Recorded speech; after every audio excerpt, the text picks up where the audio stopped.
الحمدللہ رب العالمین والصلاة والسلام علی سید الانبیاء والمرسلین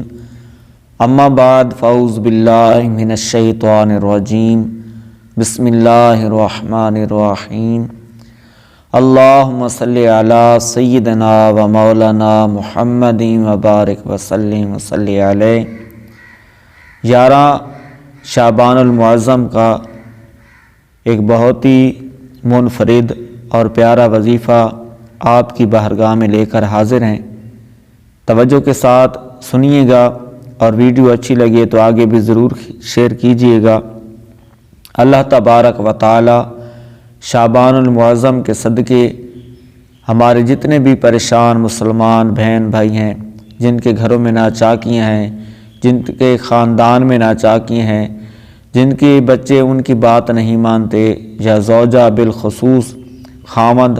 اور بیوی کی آپس میں نہیں بنتی، یہ ان کے لیے پیارا وظیفہ ہے۔ اللہ تبارک و تعالیٰ کے نام ہے، یہ آپ نے سننا ہے اور اس کو وظیفے کو کرنے کی کوشش کرنی ہے کہ آج تقریباً ہر گھر میں ناچاکیاں ہیں، جھگڑے ہیں، تو اللہ تعالیٰ ہمارے گھروں کو سکون عطا فرمائے، میاں بیوی کو آپس میں محبت، اتفاق، اتحاد نصیب فرمائے۔ میرے بھائیوں اور میری پیاری محترم بہنوں، حضرت سیدنا فاطمۃ الزہرا رضی اللہ تعالیٰ عنہ کی سیرت کا مطالعہ کریں، اور میرے بھائی حضرات جو مجھے دیکھ رہے ہیں، پیارے محبوب علیہ السلام کے اسوہ حسنہ کا مطالعہ کریں، آپ کی مبارک زندگی کو پڑھیں تو ہمیں پتہ چلتا ہے کہ جب میرے آقا کریم صلی اللہ علیہ وآلہ وسلم اپنے گھر میں تشریف لاتے تو اماں عائشہ الصدیقہ طیبہ طاہرہ عابدہ زاہدہ رضی اللہ تعالیٰ عنہ جہاں سے پانی پیتی تھیں، میرے آقا فرماتے صلی اللہ علیہ وسلم، اے عائشہ آپ نے پانی کہاں سے پیا ہے، مجھے وہ جگہ بتائیں، وہاں پہ انگلی رکھیں کہ میں بھی اسی جگہ سے پانی پیوں۔ سبحان اللہ، اتنی محبت میرے آقا کریم صلی اللہ علیہ وآلہ وسلم اپنی زوجین سے فرماتے۔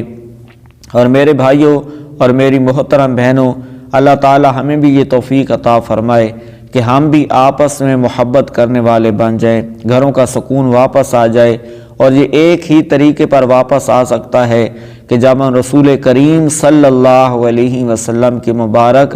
زندگی کا مطالعہ کریں، آپ صلی اللہ علیہ وسلم کی پیاری پیاری سنتوں پر عمل کریں۔ میری محترم بہنیں اور میرے بھائی بھی اس بات پہ توجہ کریں کہ ہمارے گھروں میں کیوں جھگڑے ہیں، کیوں ناچاکیاں ہیں، کیوں ہماری آپس میں نہیں بنتی، کیوں ہمارے بچے ہمارے نافرمان ہو گئے ہیں۔ تو پتہ چلتا ہے کہ ہم خود جو رسول کریم صلی اللہ علیہ وسلم کی مبارک سیرت سے ہٹ چکے ہیں، تو پھر اس لیے سارے معاملات ہمارے بگڑ چکے ہیں۔ اللہ تعالی ہمیں صراط مستقیم پہ چلنے کی توفیق عطا فرمائے۔ ماہ شعبان کا مہینہ اپنی رحمتیں لٹا رہا ہے، اور ہماری کوشش ہوتی ہے کہ روزانہ ہی اس کی ہر تاریخ ہی کو آپ کی خدمت میں کوئی نہ کوئی وظیفہ پیش کیا جائے، تاکہ ہم جہاں پر دیگر ٹینشنوں میں ہیں تھوڑا سا وقت نکال کر اللہ کے ذکر میں رکھ جائیں، محبوب کریم صلی اللہ علیہ وسلم پر درود و سلام پڑھنے میں لگ جائے، تلاوت قرآن پاک کر لیں، تاکہ ہمارے دلوں کو قلبی سکون حاصل ہو۔ میرا رب فرماتا ہے نا کہ الا بذکر اللہ تطمئن القلوب، کہ بے شک دلوں کا چین، دلوں کا اطمینان اللہ کے ذکر میں ہے۔ تو اللہ کا ذکر بہت سارے طریقے پر کیا جا سکتا ہے، چاہے آپ درود پاک پڑھیں، یہ اللہ کا ذکر ہے، آپ قرآن پاک پڑھیں، یہ اللہ کا ذکر ہے، آپ اسماء الحسنہ پڑھیں، اسماء الہی پڑھیں، یہ اللہ کا ذکر ہے، اس کو آپ پڑھیں، اللہ کا ذکر کریں اور اپنے دلوں کو سکون بخشیں۔ وظیفہ کیا ہے؟ وظیفہ آپ نے پڑھنا ہے، آج 11 شعبان المعظم ہے، یا ودودو یا رحمان، یا ودودو یا رحمان، یا ودودو یا رحمان، یہ آپ نے کسی بھی وقت 500 بار پڑھنا ہے۔ پھر پانی پر دم کر لیں، آپ کی مرضی، کسی چیز پر دم کر کے رکھ دیں، آپ کی مرضی، وہ خود بھی پئیں، بچوں کو بھی پلائیں، میاں بھی پیے، بیوی بھی پیے، انشاءاللہ الکریم اس کی برکت سے آپ میں محبت، اتفاق، اتحاد پیدا ہوگا۔ اور یہ جب آپ کو ضرورت پڑے شعبان کے علاوہ بھی کہ ہمارے گھر میں ناچاکی ہے، جھگڑے ہیں، ٹینشن ہیں، تو یہ پڑھ لیا کریں 500 بار، اول آخر 11 مرتبہ درود پاک پڑھیں، کوئی سا بھی درود پڑھ سکتے ہیں، کوئی سا بھی جو آپ کو مناسب لگے، جو آپ کو اچھا لگے۔ الصلاۃ والسلام علیک یا رسول اللہ پڑھ لیں 11 مرتبہ، صلی اللہ علی محمد پڑھ لیں، صلی اللہ علیہ وآلہ وسلم پڑھ لیں، درود ابراہیم پڑھ لیں، کوئی سا بھی درود پڑھ سکتے ہیں، کوئی قید نہیں۔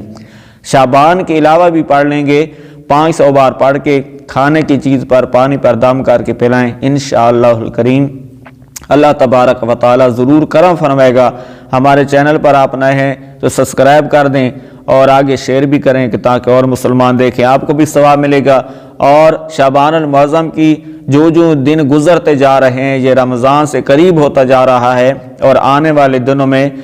اس کی مزید برکتیں ظاہر ہوں گی، مزید وظائف بھی آپ کی بارگاہ میں پیش کریں گے۔ ہمیں بھی دعاؤں میں یاد رکھا کریں۔ اللہ کریم تمام کی پریشانیاں دور فرمائے۔ السلام علیکم ورحمۃ اللہ وبرکاتہ۔